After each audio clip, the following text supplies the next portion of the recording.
Hi, Hey. hi, Susan. Hi, Juice. Long time. Yeah, it has been too long. Welcome. All right. Well, since we got a few people, I'm just going to start on time here at 7 and get moving.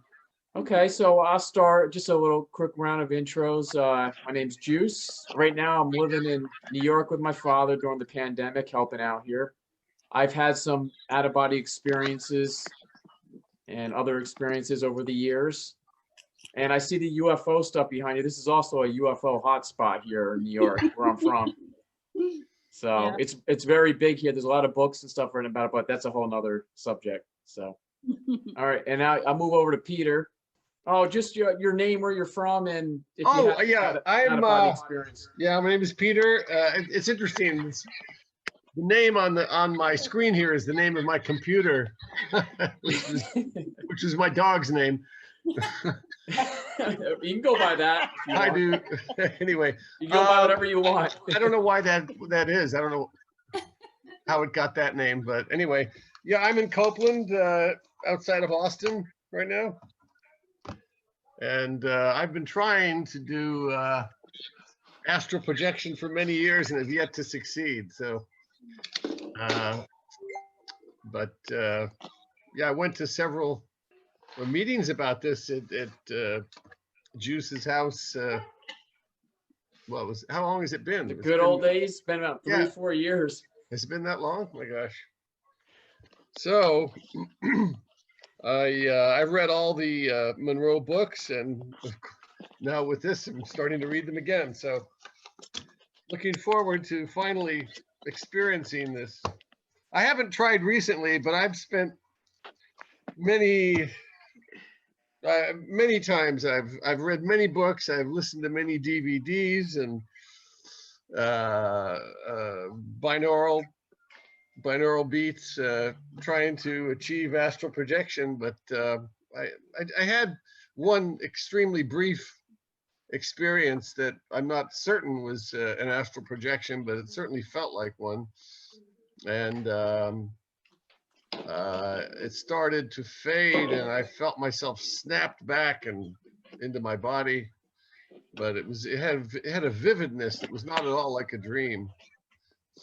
So I don't know. Thank you. And we'll move over. Diana?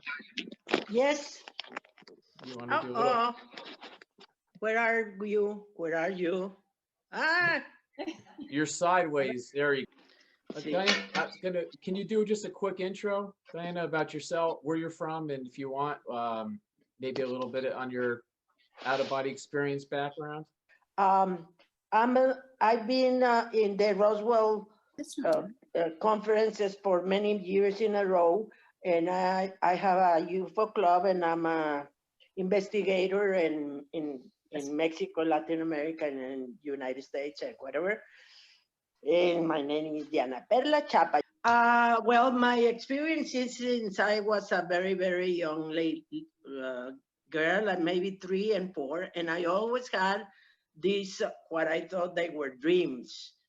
And so oniric is called this type of contact. And anyway, through this, you call it out-of-body experience, but it's okay. I would travel floating in around, and I would see things that I would tell somebody. I would tell somebody, for instance, and I saw this and whatever, and then they would happen. So now it's not the only thing I have, but because sometimes I can predict things that I see, and I can tell them, but see, I don't like it because they are fatalic. They are very, awful predictions. I would love to have good, beautiful predictions, but anyway, but I also have these experiences in the body. in the body. I mean, I would tell you later, but so far so good. I love your everything that has to be with esoteric things, and I love everything that you're gonna tell us.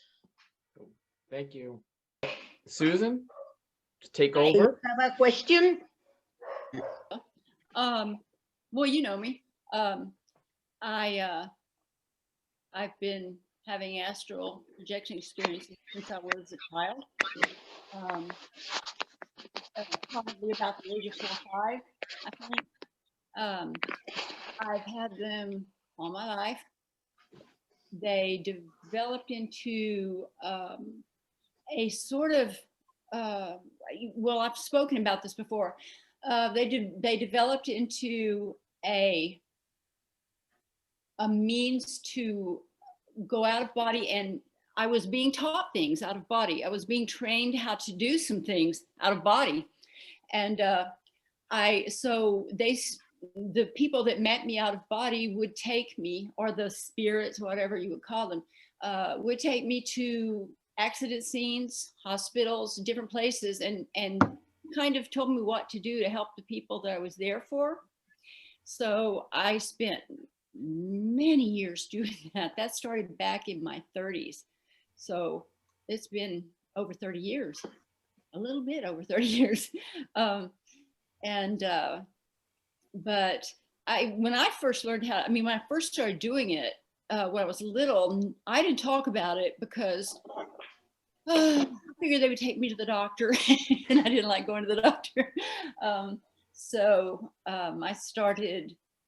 just had fun with it, I had fun with it until I was, like I said, in about early 30s, maybe, was when I started this. It was like an apprenticeship to a spirit guide that just taught me how to do this. And I've been at more accident scenes. I was in the Mexico City earthquake back in 85, I think. I think it was in 85. I was there. I knew about it. I knew something was going to happen for a week. It was really strange that I had that premonition, but I had no idea what it was. And then it happened, and it's like all the anxiety, everything left me. It's like, okay, this is what it was. This is what I was feeling. And so I was watching it on television, and they were showing the rubble and just saying, how many people were trapped under it and everything. And I worried about it because I thought, they might not be able to physically get to some of them right away. So I went out of body. I just made myself go out of body.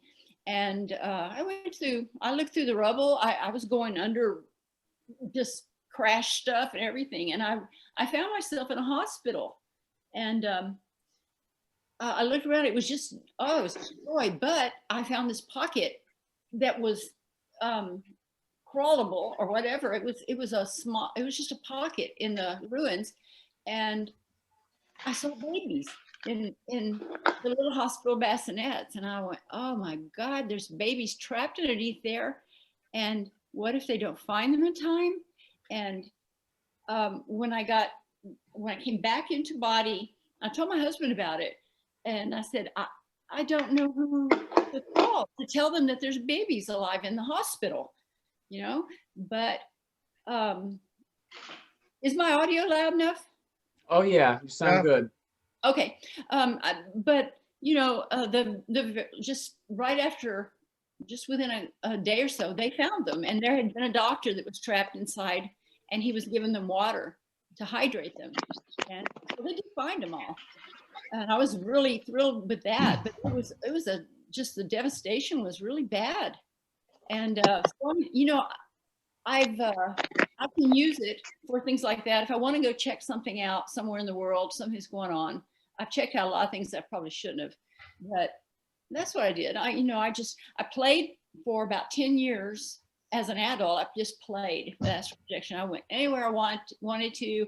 I learned how to find people out of body, find friends to play with. I could pull at the time. I was a few times I actually pulled a couple of friends out of body at different times. Kathy's one of them. So she remembers. Oh, yes. Let Kathy talk about that. Yeah, let Kathy talk about that. Okay. Thanks, Susan. Mhm. Kat, you want to tell us? Oh, yes. Unfortunately, I'm not very adept at getting out of body. I've tried many, many, many times, and I've only done it spontaneously a few times, consciously a few times, much to my dismay. I did try. I don't know what makes a difference, why some people are more adept at it than others, but I do remember multiple times when Sue would come and get me, and I would have an awareness that she was there. And I'd, tell her just a minute, and I'd roll over and go back to sleep. And one night we went to Neiman Marcus. Yeah. And I remember looking at her and asking her, "Are you going to remember this?" And she told me she would. I said, "Are you going to remember this?" And the next day I asked her about it. And I said, "Do you remember?" And she said, "We went shopping." Yeah, we did. Yeah. Yeah. That's great. So, yeah, What a it story. was wonderful. Well, when I was doing that, the way I learned to pull somebody out of body myself was to, somebody pulled me out of body. And I've even marked the day, that it happened. I don't remember the year, but I remember the day, December 17th. Somebody pulled me out of body. I was lying in bed at night, and I usually sleep on my back. If I sleep on my back, my hands are like this. That's how I try to go to sleep.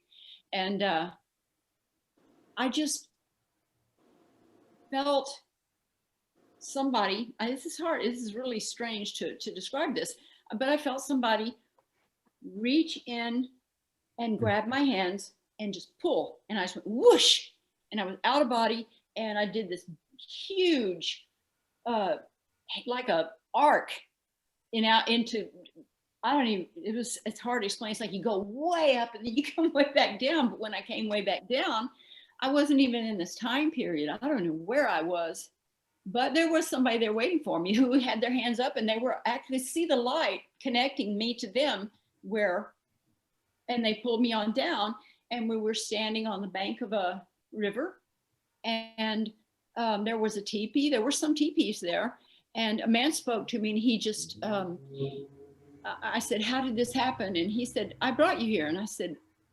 "Why?" And he said, "Don't you remember me?" And I said, "No, I don't remember you." And then his face, everything just morphed into another guy, just another man that I recognized him on sight, but I still didn't remember who he was. But, I said, I remember your face. I do remember you. And that was the person that taught me how to do this. And then that's actually what you do if you're trying to pull another person out of body. You just go to them astrally. That if they're asleep, then it's better if they're asleep. But you just reach down with your hands and you pull them out, and just like that, you just pull, and they're standing before you then. And you can, if they're really, really sleepy or really exhausted, if you let go of their hands, they'll snap back into their body. So it doesn't, so it's better if they're rested anyway. Because I pulled my husband out before, and he didn't even remember it. He was so tired. As soon as I let go of his hands, he just snapped right back into his body. He didn't remember it. But that's a real, it's possible to do, if you're going out of body and you just want to take somebody with you, because it's fun to have somebody to play with. We did, Kathy and I did some of that.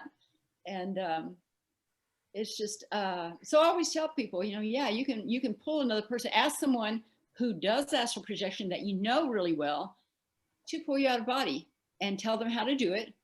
And they can do that. If you don't know them very well, or you're a little frightened by their presence, because you will, astrally, you're going to see them standing by your bed, your couch, wherever you are. You're going to see them astrally. And I've had one lady that had asked me to pull her out of body back in the about 35 years ago. Yeah, about 35 years ago. And from this town, I didn't know her well at all. I'd met her at one little gathering. But she asked me, she said, you know, I know you do astral projection. Can you pull me out of body? Because I was talking about that then, you know, that you can pull someone out of body. And she said, could you pull me out of body? And she said, I said, have you ever had an astral projection experience? And she said, oh yeah, I've had lots of them. It's no problem. Just, you know. So I went out of body one night. I said, okay, I'm going to try. It may take a couple of weeks, but I'll try. And I went to her house at probably about midnight, something. And I went into their home astrally and stood at the foot of their bed. Her husband, she was on the left side from how I was seeing her. She's on the left, her husband's on the right. And I saw her lying there in bed. She was sound asleep. And instead of reaching down to her, I thought that, well, she's, you know, she doesn't know me very well. So I'm gonna call out to her first. So I just reached my hand out to her like that. And I said, Daphne, let's go. And she opened her eyes in the bed. She woke up. She opened her eyes just big, and she pulled the covers up over her face, and she went, and she wouldn't leave. She was terrified. She'd never been out of body before. She was terrified. And so I thought, well, if she remembers this, she wouldn't go with me. She would not. She locked those covers up around her. And I thought, well, if she remembers this, she'll call. And I had told her to call. And so I had to wait about 2 weeks before she called one day.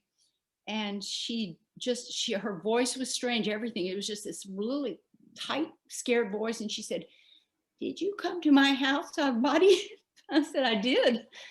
And she said, well, I said, what do you remember? And she said, I saw you standing at the foot of my bed, and you put your hand out and you just said, Daphne, it's time to go, or something like that. And I didn't know at the time that she had serious health problems. And eventually, about 10 years later, she did pass away. But she thought I was telling, because she also knew that part of what I do out of body is move souls, help souls to cross over. And I'll actually even go with them until I'm sure that they're safe and they're where they're supposed to be. And she thought I was telling her that she was dying and that I was going to escort her home. So she wouldn't go at all. And I never tried to take her out again after that. It's just too stressful. Wow. Thanks, Susan. Susan, did you want to say, did you want to give what part of the earth you're on? Me? Yeah. I'm right just now. on the Gulf Coast. Okay. North of Corpus Christi, south of Houston, south of Freeport. So about midway. And Kathy, did you want to say where you're from? I'm in the same location that Sue is. Okay. In a little tiny fishing town, Seadrift, Texas, right on the coast. Kathy and I have been friends for like 44 years, 43 A long time. A long time. Yeah. So what I want to do now is, if anybody has something from the book they would like to talk about, and I'll start off just to give an example here. I have a little spot out of Robert Monroe's book on chapter 1 here. And what we'll do is I'll read it, and then we can discuss it, and then somebody else has a chapter or something highlighted, they could talk about it. Right in the beginning of Robert Monroe's book here in chapter 1, I'll read this here. He says, the primary purposes for the release and publication of the material contained here are, so the reason why I wrote this book, that through dissemination as widely as possible, some other human being, perhaps just one, may be saved from the agony and terror of trial and error in an area where there have been no concrete answers, that he may have comfort in the knowledge that others have had the same experiences, that he will recognize in himself the phenomenon and thus avoid the trauma of psychotherapy or, at the worst, mental breakdown and commitment to a mental institution. So I think this what I got out of that is this group and doing groups and stuff like this is his continuation. And one of the reasons why he started that book is for what we're doing here today. And Susan's got her hand up right now. So Susan, I'll give it, you take over here and I'll lower your hand for you. Okay. I don't see that. I absolutely loved the Robert Monroe books. I read them about, it has to have been 30 years ago, maybe. I'm not sure. Whenever the first one came out, I had it. A friend loaned it to me, and then I bought it later. I've loaned them all out, so I don't have them. I couldn't read them, but Kathy gave me an update, you know, on what the first chapter was about, and I remembered it when she started talking. I remember everything he talked about, and I thought his books were exceptional for people trying to learn astral projection or people that were having astral projection. They were very well written. And I think he did a great service by writing those books in a way that it was so easily understood. I really appreciated him for that. And then I have actually spoken at the Monroe Institute twice since then, probably about 20 years ago. So it was nice. I just recommend those books if anybody doesn't have them. His first book, Journeys Out of the Body, was just fantastic. All right. Yeah, they're all good. Well, there's no hands up. So if anybody wants to ask a question on that, what I read, or bring up a new highlighted area in his book in chapter 1, go ahead. My question for everybody, you have so much experience in that, and I don't have enough. It's do you have a practice? Do you have to practice something? Do you have a manual to out of the body experience? Because I do it all the time during my dreams in oniric time, and I go everywhere. But I don't recall if I have done it in the astral way. Yeah. You can go out of body in your sleep when you're sleeping. That's such a simple way to get out. You just have to program yourself every night before you go to bed that's your intention, and it helps you to get out of body. And also, if you let's see, you practice it every night. And I've always kept a book beside my bed about astral projection, a different one every so often. And I would always read a page or two before I went to bed. And so it was in my mind when I went to bed. I was already thinking of it. And so it just seemed to make it easier to slip out and sleep that way. But most of my out-of-body experience, almost all of them, just a handful that were from sleep, but most of them were just conscious. You know, I would just lie down on the bed and wait. And after about, within 30 minutes, I would feel these vibrations in my body and the paralysis and all that stuff, which used to scare me when I was little. But, that's a way out of body, that paralysis, it's almost like sleep paralysis or something. You just, you feel like you can't move. But if you relax and let that happen, it's the path to out of body for me anyway. It's the path, and I have to follow that.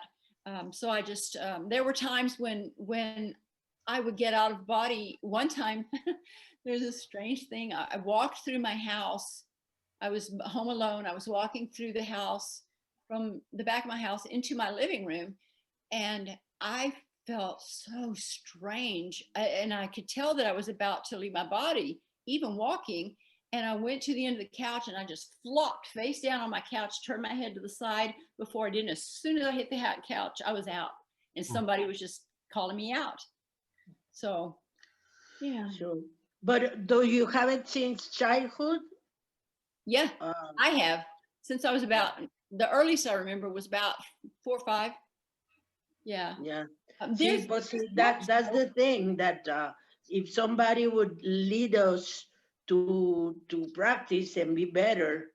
I remember when I was very young, we read, I don't know if you know Lobsang Rampa.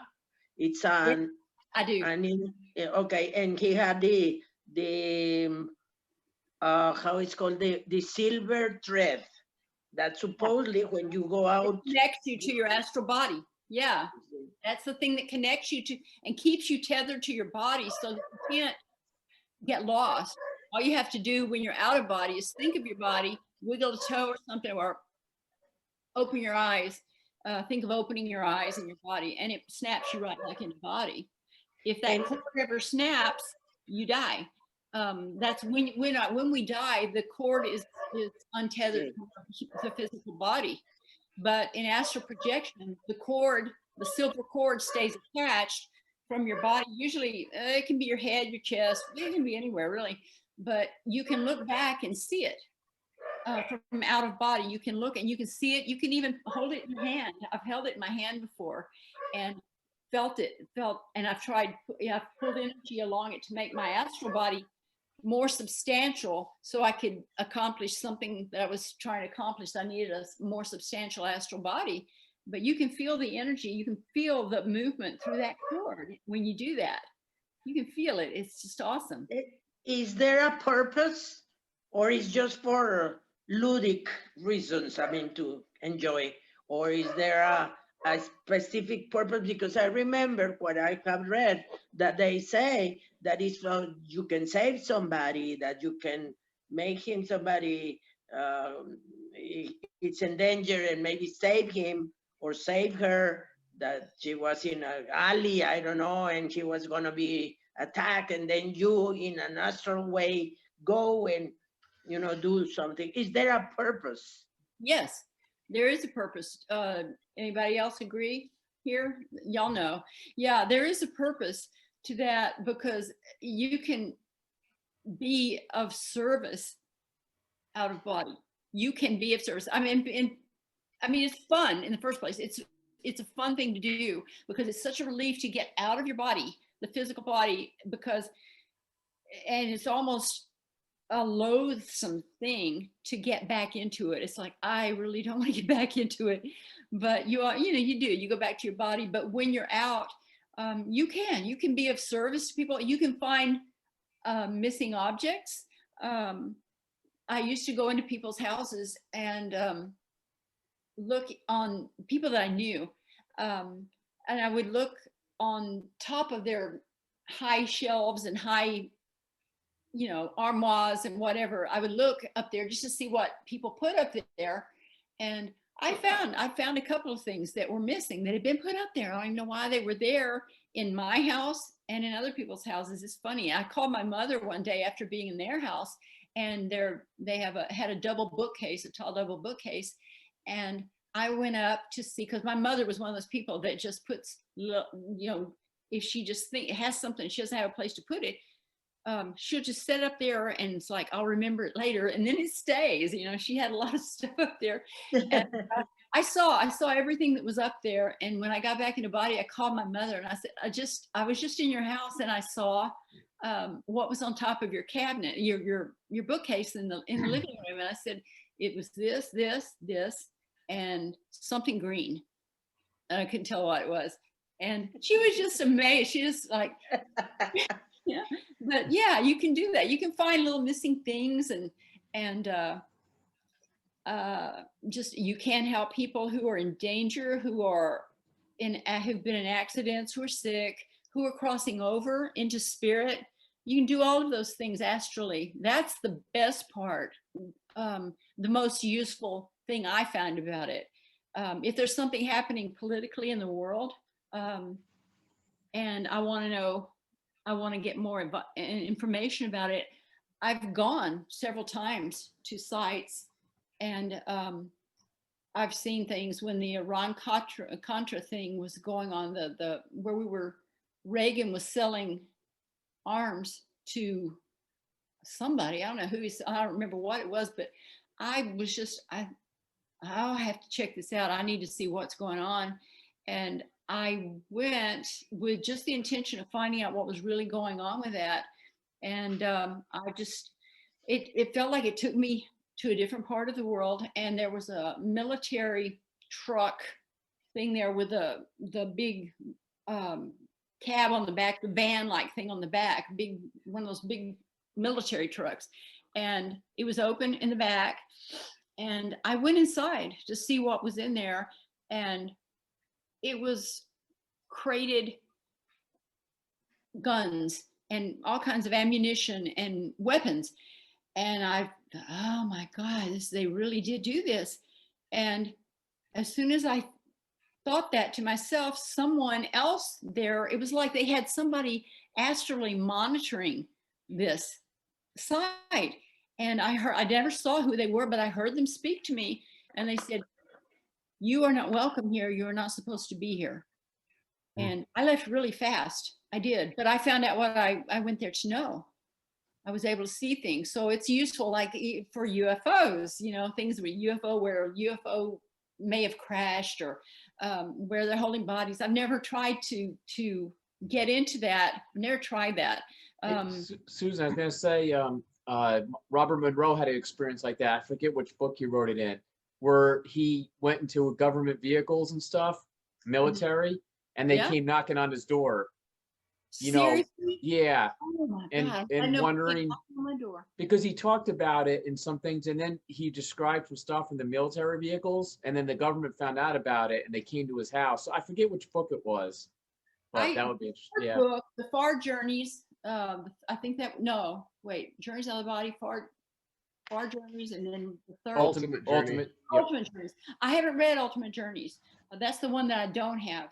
I had the first two. Oh, you got to read it. I have to. I'm going to get it. I'm going to order it online. But I didn't know. That must have been one of the later book or something, because that's awesome. Yeah, hopefully we'll come across it on these chapter reviews eventually. If nobody's got one, I just got one here real quick. One more, and we could discuss it. And this is in the introduction of his book. Where he's doing an introduction here. Somebody's doing a review on his book here. I forgot his name, but he says, Mr. Monroe reports that many of his OBE experiences have taken place almost immediately after going to bed in the evening. So I'm curious, for people that have their OBEs, when's the best time you had them? Going to bed, waking up in the morning, or during meditations? I've gone out at bedtime a lot, but the times that seemed to work best for me were when my kids were at school, no one was home but me, and I would lock the doors and I would crawl into bed. I had a water bed back then, and it was warm, and it was like, you know, just a cocoon. And I would close the door, turn off the lights, and I would lie there in that bedroom. And usually within 30 minutes, I can get out of body. So it was just a conscious attempt, you know, conscious out of body experiences. And I liked those because I controlled them. I liked that I could go and do anything I wanted to. But then it came, like I said, then that time period came where someone was actually calling me out and then taking me to accident scenes and different things. And so I think my favorite way, because it's unexpected, is consciously in the daytime. That's my favorite. Or sometimes as soon as I wake up in the morning, it would happen. But still, getting out at bedtime, I've done that plenty of times too. So yeah, I just, you know, I like getting out myself, going, you know, taking myself out instead of it happening spontaneously, because I never knew really what that was going to involve. So yeah. Mine would be morning. I had most of mine during my awake back to bed exercises, majority of them. Yeah. Wow. Yeah. Yeah, I've had two of the paralysis events. Both happened as I was waking up in the morning and suddenly realized I couldn't move. And I didn't know what it was. It lasted a few minutes, but it was before I was trying, before I had read these books, and before, you know, I started focusing a lot on trying to do this, but I haven't had that since. Just that he just who was talking about, I want to ask him a question about when he had the sleep paralysis, the vibrations, or all of it, whatever. Did you let that run its course, or did you try to force yourself out of sleep paralysis? The first time that I remember it happening, it was just very surprising. And I don't know, it lasted a couple of minutes. Yeah, I tried to move. I was trying to move and I couldn't. And then after a couple of minutes, suddenly it released. Ah. So. See, most people, I mean, sleep paralysis is kind of freaky thing, and your inclination is to jerk your body this way or that, try to get out of it, because it feels almost like a Chinese finger trap. You can't move, you know. But if you relax into it and let the vibrations kind of run their course, there's a point that I've always experienced. There's a point where you can get out of body very easily after the vibrations get very fine.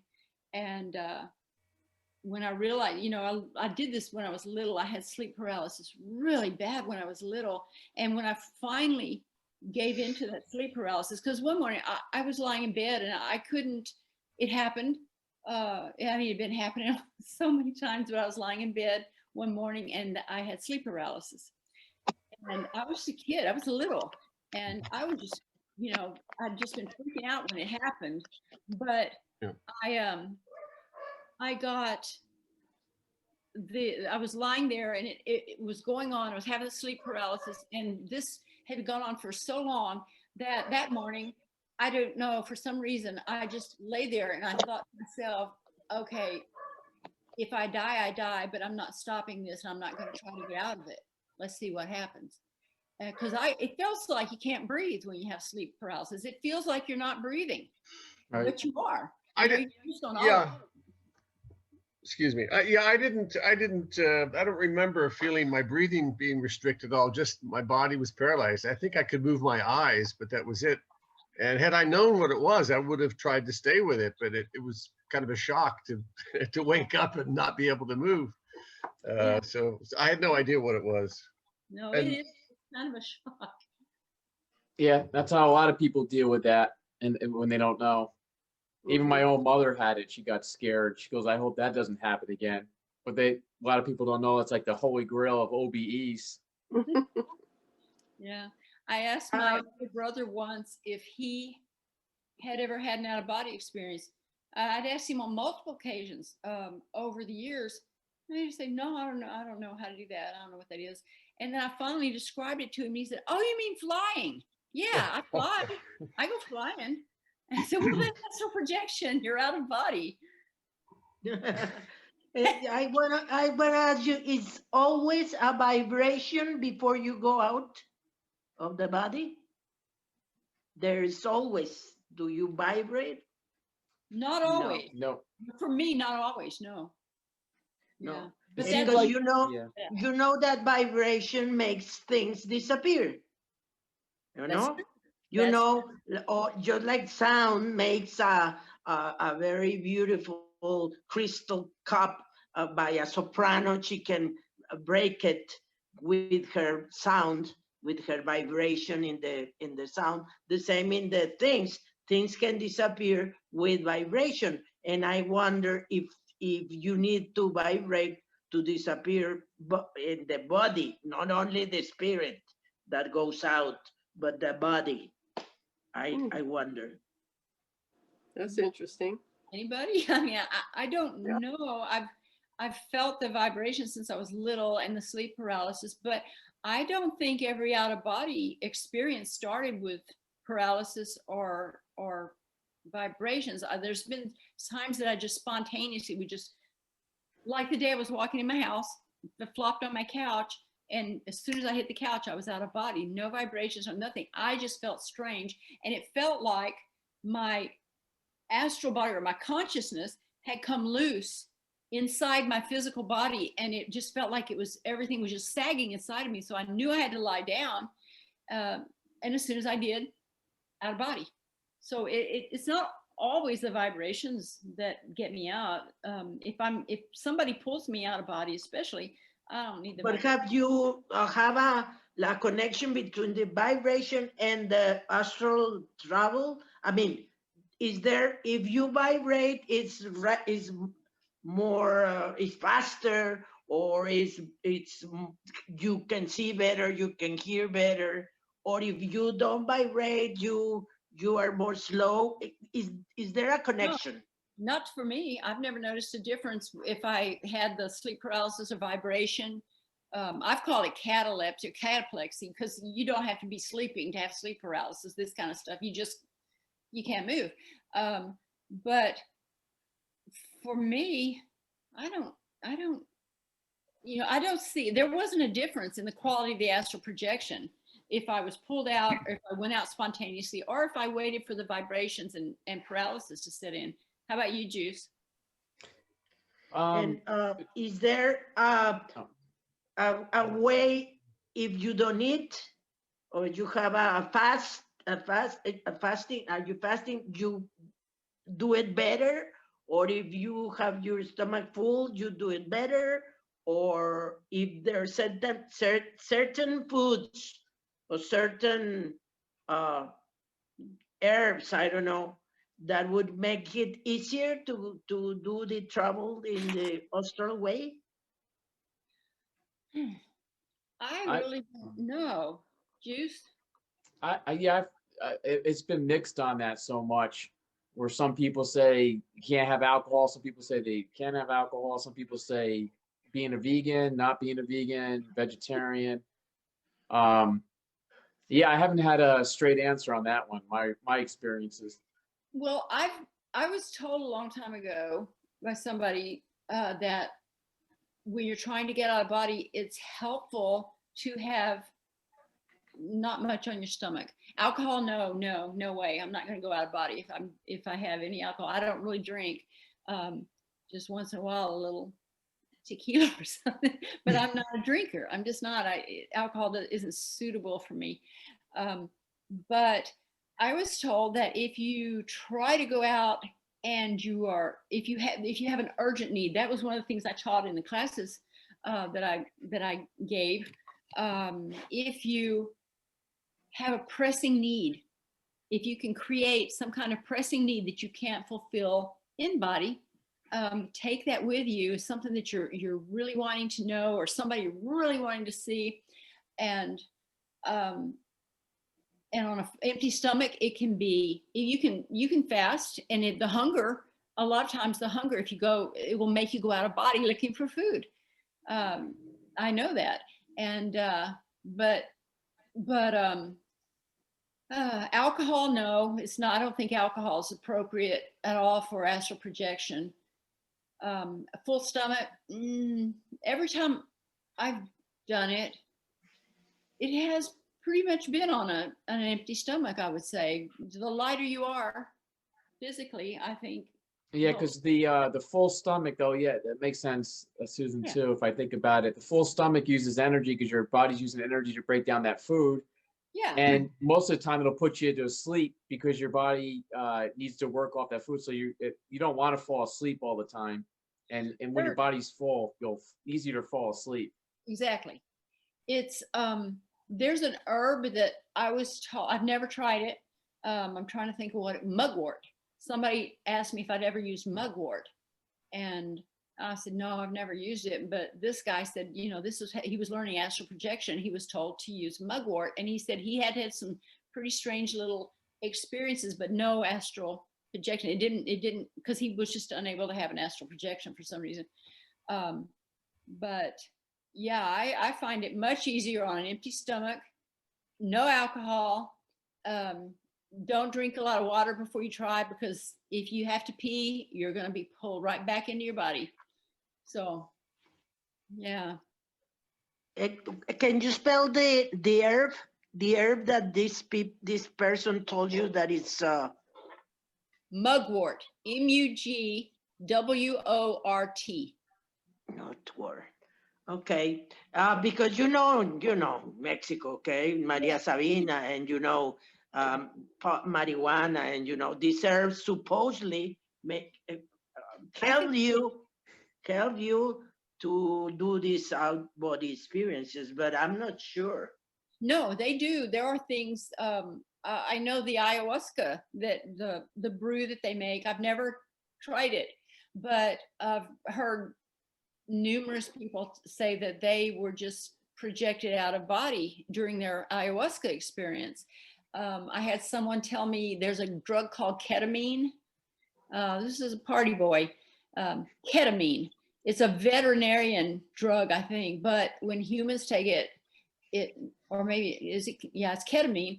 But he told me that when he took it, and as soon as it kicked in, he said it just blasted him out of body, and he was able to look back at his body there, and then just as quick as he went out, right back in. There was no control whatsoever to this experience, but it did blast him out of body. So he said, if you want to see what it feels like to get out of body, it's ketamine, but it's an illegal drug. This was an illegal drug this guy took. So yeah, well, I guess something different works for different people. Just like we are so different, it exactly. might work for you with whatever, and it might work for me with red wine. No, I'm joking. You should try I'm joking. it. Hey, Kathy. That's it. Did you want to say something about, you read you read part of a Monroe book today, didn't you? Well, I read the introduction. I read the first chapter. Yeah. And I do have a couple things to say. I've been a counselor for years, and I've worked with people who have had addiction issues, and they've had out-of-body experiences with some of the things they've ingested. And I can't honestly say that those were reported as being particularly pleasant. Right? Yeah, I can see that. Yeah. And I've worked with people who have had trauma, and those people seem to be much more facile at getting out of their body and being able to disassociate and to leave. And more recently, I've been working with dreams, my own and those of others. And this population seems to be very adept at that, or at least have an awareness of it, because they try to stay conscious in order to be able to remember their dreams or create an intention before they go to bed, so their consciousness is more engaged. And they've reported, the sleep paralysis and the vibration, and they were unsettled by it. They didn't know what it was, and I told them, well, that's a precursor to getting out of your body. So, that's a good thing. But I've had more and more people report that more recently. And I'm wondering, is that something that's happening as a result of, I guess we're having an evolution in consciousness these days. Yeah, we definitely are. And that might be part of it. People have trouble falling asleep. Oh God, I have had insomnia so bad for so long, and I'll go for maybe a week or week and a half with very little sleep, and then I may sleep for 3 days, and then here it comes again. And I found that when I'm experiencing insomnia, having trouble sleeping, I'm so exhausted, and it's not, when I try to get out of body, if I'm that exhausted and needing sleep that badly, I'm not going to go. Even if I don't sleep, it's just my body's not up for it. My body needs the energy all in it, I guess. And I just don't go out of body if I'm exhausted with lack of sleep. That's one thing that this kind of prohibits me from getting out of body sometimes. I've never taken any kind of drug to try to get out of body, anything like that. I've never gotten out of body, though, if I've had anything to drink. I'm not vegan. I've been vegetarian off and on in my life. I'm not currently, because I'm not right now. But that's never seemed to make a difference to me. It's just the empty stomach thing seems to be more conducive to all kinds of paranormal things, I think, for me. So, yeah. With the vibrations, when I was younger, before I started practicing when I was 13, if I oversleep, I would get vibrations. I don't know if everybody's ever had this. I haven't heard this happen too much to people, but you oversleep and you're still in bed and you fall back to sleep and the vibrations hit you hard. Yeah. And it would scare me so much when I was a kid Me that too. I was like, I thinking that what happens if I got stuck in that state and I couldn't get out of it? And I had no idea what that was. And then now I realize I can do that now. If I play basketball or something, some sports, I get really, really tired. My body wants more sleep than my mind does. So I'll oversleep and the vibrations will nail me hard. Yeah. That's cool. Kathy, did you have any areas of the book that you want to talk about? The introduction or the chapter 1? Well, I could relate to what he was saying about having gone to a counselor or talked to a psychiatrist and they didn't know anything about it. Right. You know, and I guess I'm just lucky that I knew about it because of my friend and was able to, you know, talk to people and reassure them that no, you're not crazy. This happens. It's part of our nature. It's a gift. To me, it's a gift. Yeah. So if you're not able to get out, to me, it would be worth it to practice every day for the rest of my life, just to have one out-of-body experience, just one. I always said that if I could give the whole world a gift, it would be one out-of-body, conscious, lucid out-of-body experience, because it changes your life. It changes the way you view death. It changes the way you view what you are, that you realize that you really are an energetic being. You know, we just have a body, but we're not the body. We just have one. You know, and we still live as soon as it's gone. Consciousness is there, you know, you're intact. So that helped me tremendously. You know, that's a gift I would give every person on this planet if I could, you know, but because once you feel it, once you do that, you just realize that you are immortal. You're a spirit in a body. You're a soul. You're like an energetic life form, and your body, the human body, is your avatar. You know, you understand that then, that it's not your permanent home. It's just a dwelling place. You know, it's where you live in this world, and then you leave, you just drop the avatar. That's all it is. You just drop the avatar. And you know how hard that is for a lot of people too. It is. You I know? know. It makes me sad. Yeah. I have a question. Can you travel through time? Yes. You bet. Yeah. Can you go to the future and that's when you can predict? You can go to the future. I'm trying to remember what my technique was for that, because there was a different thing I would ask when I got out of body. As soon as I got out of body, you have to hold on to your intention, what you want to do when you get out of body. It's real easy to lose that when you get out. It's so much fun. But if you hold that intention, and when you're out of body, as soon as you get out, you have to, it's like you're programming in coordinates or map, a designation on a map where you want to go. But what you do is just, you think to yourself, you tell yourself, I want to go out of body and I want to travel into the future, in 10 years in the future, or whatever. And what is really strange about that is I have seen future stuff, but it never had anything to do with me or my family or anything like that. It never showed us anything about us. It would just be kind of a generalized view. And in the past, I found that when I've gone into the past, because I've done that, I'm trying to remember, one way you're more visible to them in the future or in the past. If you go to someone in the past out of body, I think that I'm trying to remember if they see you as a ghost or if the ones in the future see you more as a ghost-like. I can't remember which one. It's been a while since I've done that. But yeah, you can go past or future. Juice, have you done that? No, not yet. I have.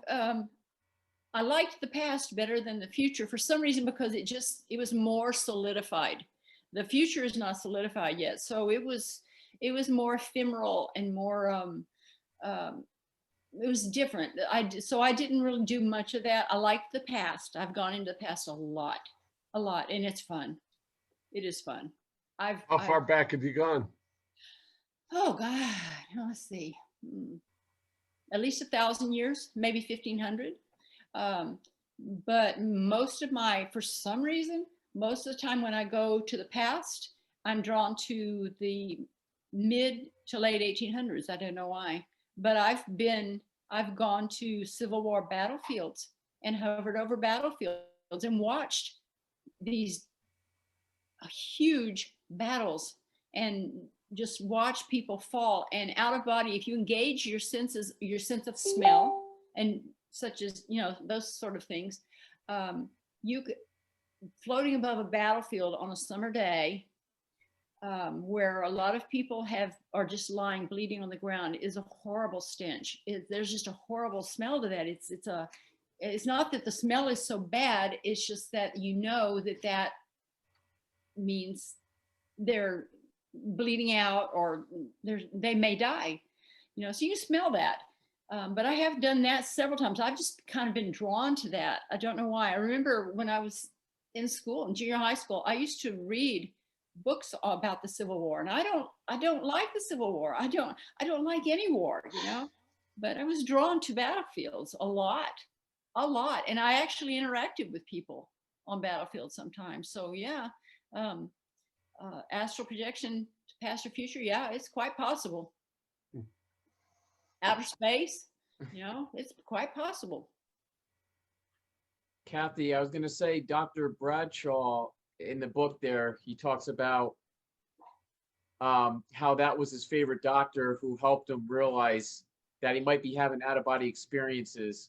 And he was like the cool doctor who said, they do this stuff in India, and there's certain like Buddhism and Hinduism that they do this stuff. And that was his first break in it. Like, okay, I'm not going crazy. So Kathy, you'll be like the cool doctor. Yeah. Well, I wouldn't know it if it weren't for Sue, and she's shared a great many of her experiences with me. And the out of body isn't limited to past and future. She's talked to me about things she called time slips. Oh, She's done what's called soul retrieval, where she's actually brought fragmented aspects of personality back to people. Those are just a couple of the things that she's told me about. The remote viewing, and people or beings that she's encountered while out of body. The shamanic journeys in the upper world and the lower world, and so there's a lot to it. Yeah, shamanic journeying feels like you're astral projecting when you're having it. I don't know if you actually are, or if it's a consciousness thing, but yeah, I did a lot of that for a while back when I was 30s, 40s probably. I learned that, and it's just I'm up for any kind of paranormal journeying or anything, because it's just wonderful. It's wonderful to get out of your physical body for a little while, especially if you're hurting. If you're in pain, it's a wonderful way to escape pain for a little while. And it's funny, if you haven't done it for a while, like I've been caught up in life, earth stuff, and I haven't done it for a while, and you just miss it. You just miss it. It's like it just builds, you miss doing it. Exactly, I know. Because it's you love it so much, and it feels so wonderful to be out of that physical body and you feel like you've become free. You can go anywhere you choose, anytime you choose, anything. It's the I don't even know all the potential of it. I just know my experience of it, and I'm sure there's just all kinds of things that I haven't ever even thought of that people do out of body. Anybody have anything they want to bring up? I would like to ask you if you, in your travels, have you ever been having fear, Susan? Let me think. It's been so long. It's been going on my whole life, and I'm in my 60s now. I'm sure. I know that there have been times that I've gone out of body, and I've seen if you go into space or out of the atmosphere, you'll see all kinds of little critters and things there that nobody even knows are out there, and I don't know if they're physical. I'm not sure. I don't think they're physical, but I've seen them and I've encountered them, and it has been really, those are scary things, because some of them, I know one time I experienced, I went out of body, and I was just playing with some friends out of body, somewhere, people that I'd met up with out of body, there's about 3 or 4 of us. And we were just, flying along, having a good time. And we went there was this big, looked like a tube or tunnel in space. And oh, that looks good. Let's go through there, without knowing what's at the end of it. So we did that. And when we came out, there was this, you couldn't even get out without, there was just this huge mouth opened at the end of it. And I was like, what is that? And then I saw it, and it looked like a giant fish creature, with these big teeth and all this stuff. And it was just right there. And we had to, for some reason, that's where we had to get out. We had to go out of that exit. But we were scared to go out. Everybody was hanging back. And finally we kind of crept to the edge, and I can't remember, we distracted it somehow, but it never harmed us. It was just scary to look at. And I was out of body another time, and I don't even know where. I was in space again. I was traveling out into space. I don't even know where I was trying to go, but there was this, I felt something on my back, and it felt like a little scratch or a little bite. I was like, what is that? And it was like, okay, that was weird. And then I kept going, and I would still feel, every so often I would just feel this little, like something had landed on my back and was just either trying to bite me or I don't know what it was. It was just a little critter that looked, and when I looked back and I finally saw it, it looked like a cross between, this is strange to say, but it looked like a cross between a mouse and a bear.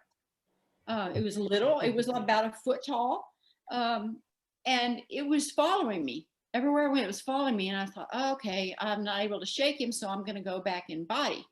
So I went back, the journey back, I was above my house, and I just dove through the ceiling into my bed. And I was like, okay, I'm back. He's not. And then I looked up, lying there in bed, and I looked up and I could see him. It was like there was no ceiling on the house. And all I saw was this light grid, a grid work of light above my ceiling, above the roof of the house. It was just this grid of light. And the little critter was on the other side of it, but he couldn't get through it. He couldn't pass through into my house. He couldn't get in.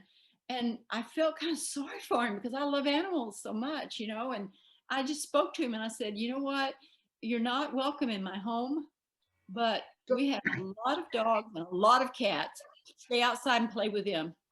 Susan, so is it right to say that emotions change the way that you have emotions in your travels, in your out of body experiences, but do these emotions change the way you vibrate to come back, or the way you feel to how does it affect emotions in your out of body experiences?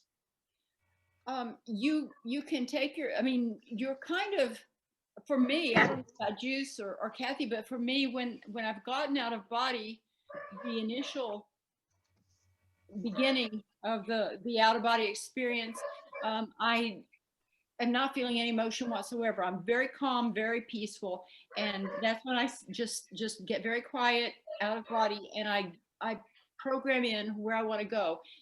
And when you start to go out of body, you often get distracted by something that looks fun over here, or you something that's funny to you, or something that's, you get distracted so easily, and you have to hold that destination in your mind with an iron grip in your mind, because if you let go of it for a second, where you want to go, you will go somewhere else, because you'll be, and I think that's an emotional thing. I think we're emotionally drawn to this place or something, event or something funny that's happening. So yeah, you do feel emotions, especially when I've gone to accident scenes and where people were sick, or it's mostly accident scenes, I feel the only emotion that I feel love for those people, and I feel like a sense of urgency to get in there and do what I came there to do. But you kind of use your emotions out of body. I think you're more in control of them. If you catch them, you can stop them. So, yeah. But yeah, Okay. you go out with everything. You can take your sense of smell with you. You can see 360 degrees all the way, like you have eyes all around your head. You can see in all directions. You can hear.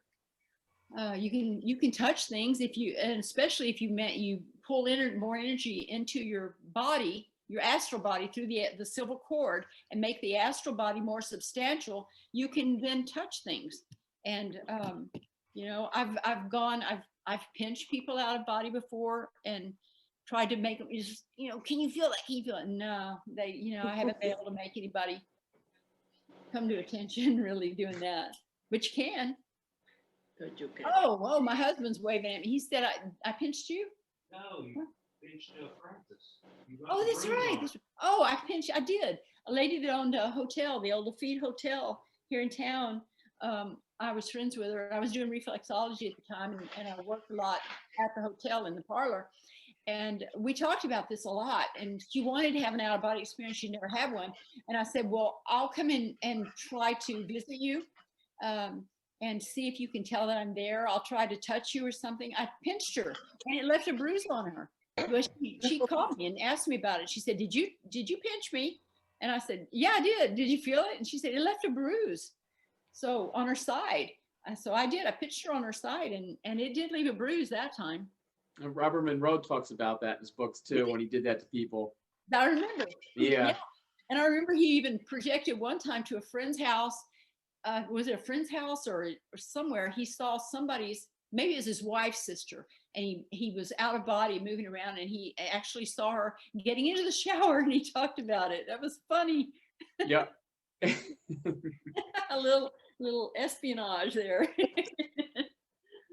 Yeah. No, I loved his books. I did. I think he did such a great service in putting it together like that. And I really always suggest to everybody, keep a book, any book about astral projection that you're comfortable reading. Keep it by your bed at night and read a few pages anyway. Even if you just read a paragraph or two, it kind of puts it in your mind that that's what you're planning to do, and you kind of carry it either into sleep or just lying there. You've set yourself up for an experience. So, Juice, you have that experience too?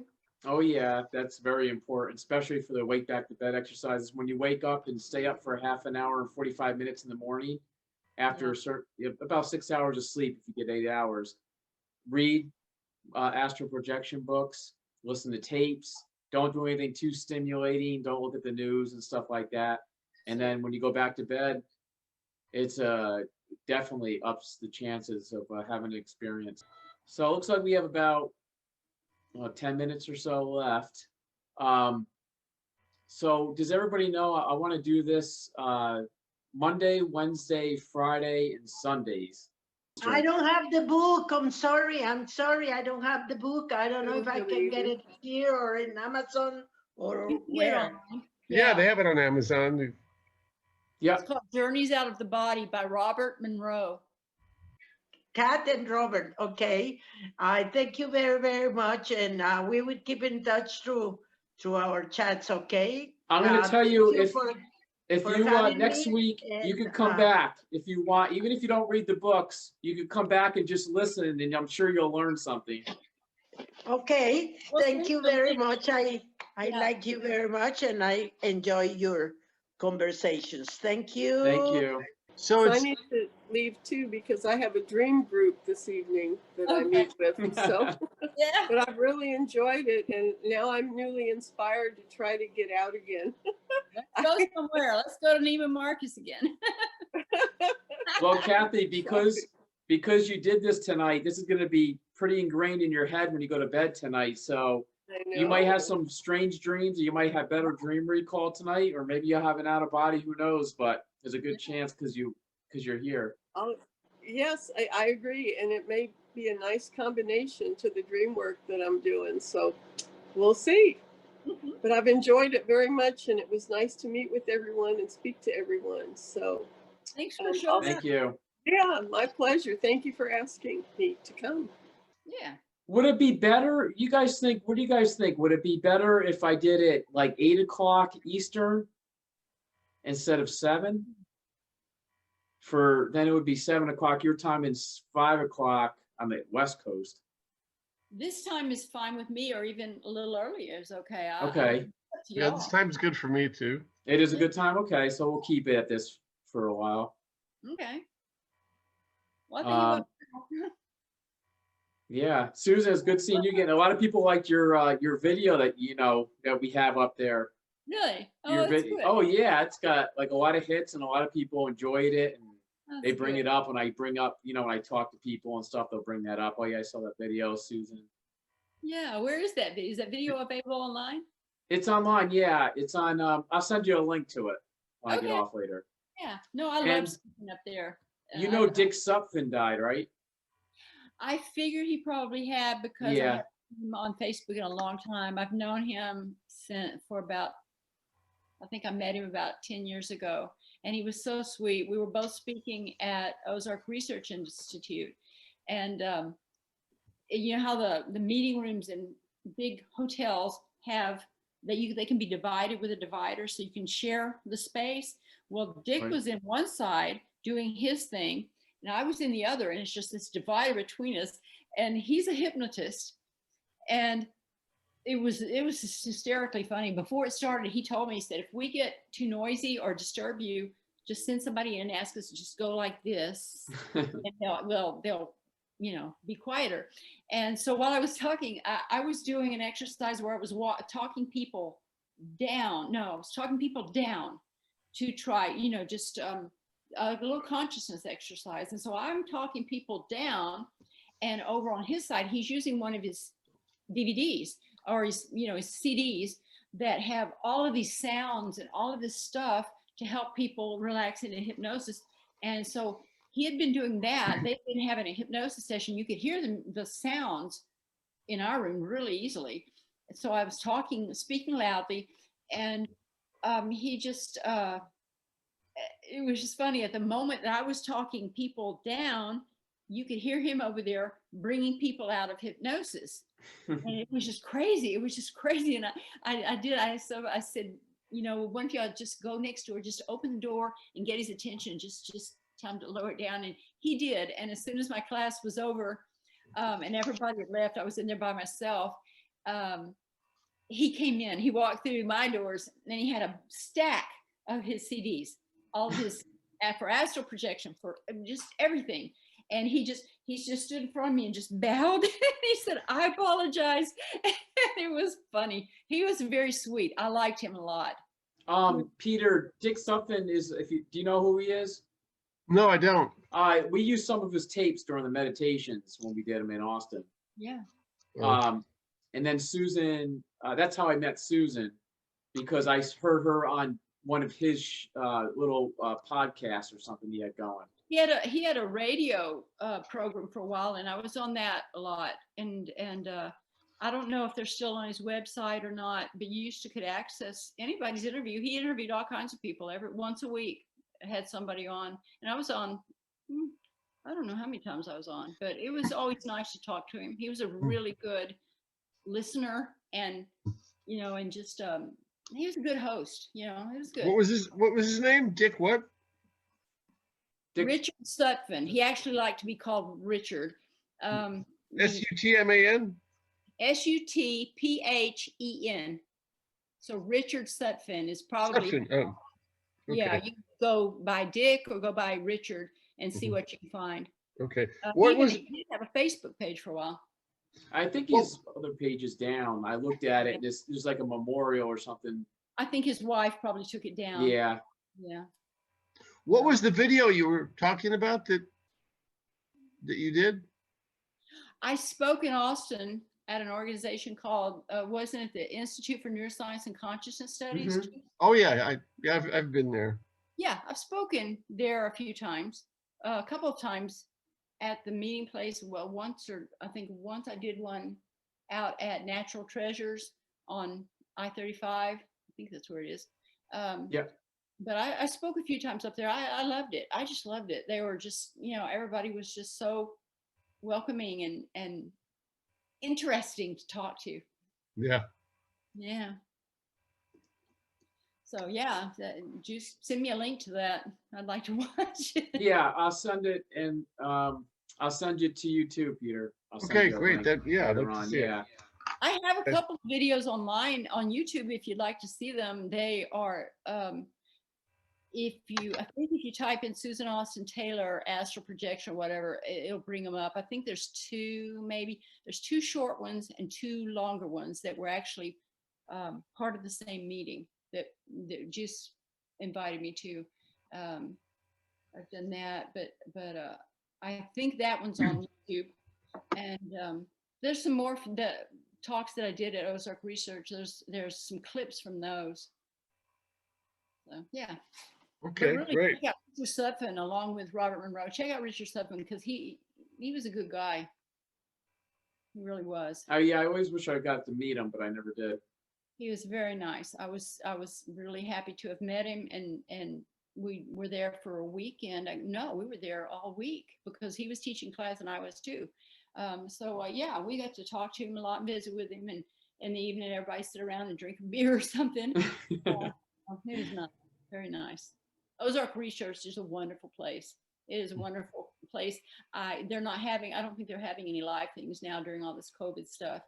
And kind of glad because, I'm being real careful about it because I lost my brother to it 6 months ago. So, yeah, it's good that we have Zoom. We have things like this. Yeah. And it. yeah, my sister had it, her son had it, and her boyfriend had it. Did they have recently. a bad case of it? My sister lost her smell and stuff, and she got like a fever and some cold. That was about the extent of it. The son didn't have any symptoms. Oh, good. And the boyfriend had a few. My brother was hospitalized. He was intubated. I mean, had everything. They did everything to try to save him. And when his wife finally realized, his wife was an EMT, so she was able to go in. She was allowed to go in the hospital and see him. And when she realized, because it just took her by, so she thought he would beat it. She really thought he would beat it. But when they saw that he was not going to make it, and that he probably wouldn't make it another day, she asked to take him home, and they said no. He has COVID. He needs to stay here. And she argued with him up and down, and she finally had her ambulance crew come there, and they loaded him up and took him home. He died in his own bed. So I was grateful for that. Yeah. But Did you any out-of-body contact with him? Just I have not had any No. contact with him since he passed. It's the strangest thing because everybody else in my family who's died, they always pop in. They always let me know. They talk to me. My father just materialized in my living room here, just about 4 feet from where I'm sitting, just full solid materialization in his favorite outfit that, his favorite go-to outfit, his old buffalo plaid shirt and a pair of jeans and his ball cap and sneakers. And he was there. But Mike, and we even had a visitation agreement in place. I had talked to him about this a year ago, and I said, I want to make a visitation agreement with you. And he explained what it was. And I said, so if I pass first, I will come to you. I will make sure that you know that I'm around you. I'm okay, just everything. So because it brings you a lot of peace when that happens. And he promised the same. And the fact that he hasn't come through yet, he was very, very sick. And I realized when someone passes away when they're really sick, they still, even though they've died, there's a recuperation period. And plus, Mike had a lot of friends that had passed that were, part of the hippie thing. We were all part of that. But they just lived fast and lived hard. And so he had several friends that had already passed. And I figured, well, he's off hanging out with Moon, or he's hanging out with somebody else, So I just figure it'll be in his own time. Well, thank you all for coming to the first Zoom meetup. Great, it's fun. Yeah, I loved it. I'm gonna say, Peter, did you want to say anything before we close the night? I enjoyed this and look forward to the next one, and hope to experience astral projection soon. I hope you do too. Yeah, me too. Yeah. Maybe absolutely. can you come and help and pull me out sometime? Oh, I may try it later. But Yeah, we're gonna watch talk- what you ask for, Peter. Okay. And goodbye to the other people that aren't showing anything. They're kind of silent that are on there. There's a Bye, few everybody. silent people. Okay. Bye. I'll see you Friday. Friday. Okay. Thanks. Bye. Bye. Bye.